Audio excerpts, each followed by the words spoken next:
जब एक महिला के रोमांस में खत्म हो गई थी इस नेता की सियासी पारी, राजस्थान की राजनीति में आया था तूफान।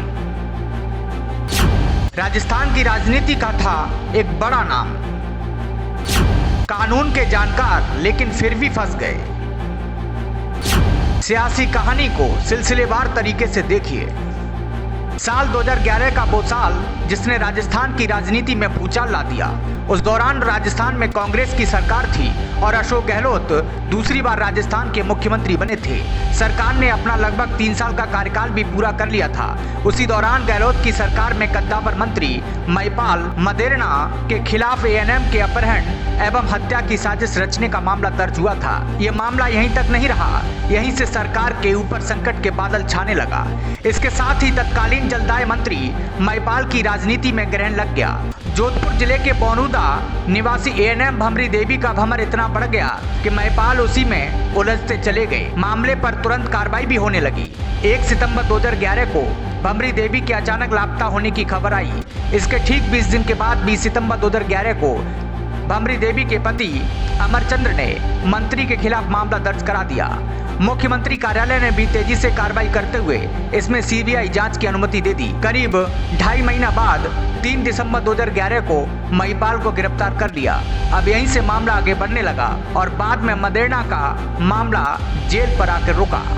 जोधपुर जिले से आने वाले महिपाल मदेरणा को मजबूत राजनीति विरासत में मिली थी। उनके पिता परशुराम मदेरणा जोधपुर के औंसिया से विधायक रहे, जिनका बाड़मेर जैसलमेर के साथ ही पूरे पश्चिमी राजस्थान में बड़ा प्रभाव हुआ करता था। उस दौर में परशुराम कांग्रेस के बड़े दिग्गज नेता के तौर पर स्थापित हो गए। जाटों के दिग्गज नेता के तौर पर उन्हें समझा जा रहा था। जब एक समय जोधपुर में आने वाले अशोक गहलोत पीसीसी चीफ थे और मदेरणा नेता प्रतिपक्ष बने थे। इसका नतीजा ये निकला कि चुनाव में जाटों ने एक तरफा कांग्रेस को वोट कर दिया। कांग्रेस ने उस चुनाव में इतिहास बनाया और 200 में से 153 सीटें जीती। परशुराम मदेरणा मुख्यमंत्री नहीं बन पाए, लेकिन एक बड़ी मजबूत राजनीतिक विरासत छोड़ गए। इसके बाद उनके बेटे महिपाल मदेरणा ने कमान संभाली। महिपाल ने भी अपनी छवि जाटों के बीच मजबूत नेता के तौर पर बना ली।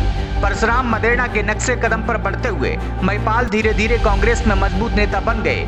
दिल्ली में बैठे आला कमान को भी साधने में सफल हो गए।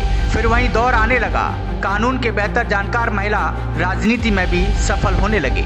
मगर एक घटना ने उन्हें अर्श से फर्श पर ला दिया। उसके बावजूद उन्हें कोई बचा नहीं सका। उनके हाथ से एक मजबूत राजनीति की विरासत भी चली गई।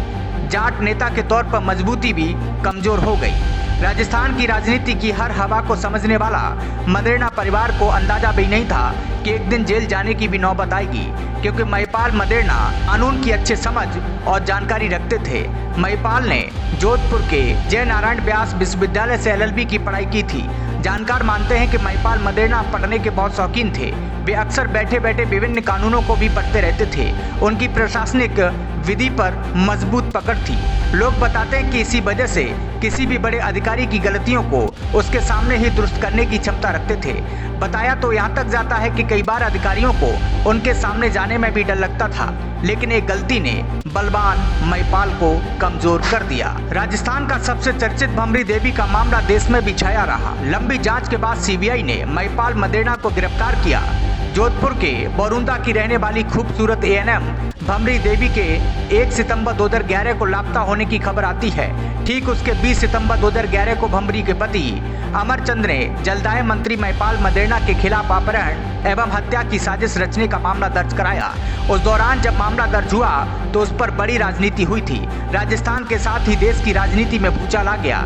जल्दी से जल्दी मामले की जांच सीबीआई को सौंपी गई। सीबीआई ने अपनी जांच में माना कि एएनएम भमरी देवी का अपहरण करने के बाद उसकी हत्या कर दी गई और शव को जलाकर राख को नदी में बहा दिया। इसके बाद महिपाल मदेरणा को गिरफ्तार किया गया। राजस्थान के वरिष्ठ पत्रकार हरीश मलिक का कहना है कि महिपाल मदेरणा को उस समय राजस्थान में जाटों का सबसे बड़ा नेता के तौर पर देखा जा रहा था, लेकिन उनकी एक गलती ने सब कुछ खत्म कर दिया। उनकी सीडी के सामने आने के बाद चीजें और बदल गईं और उनकी राजनीति नीचे चली गई।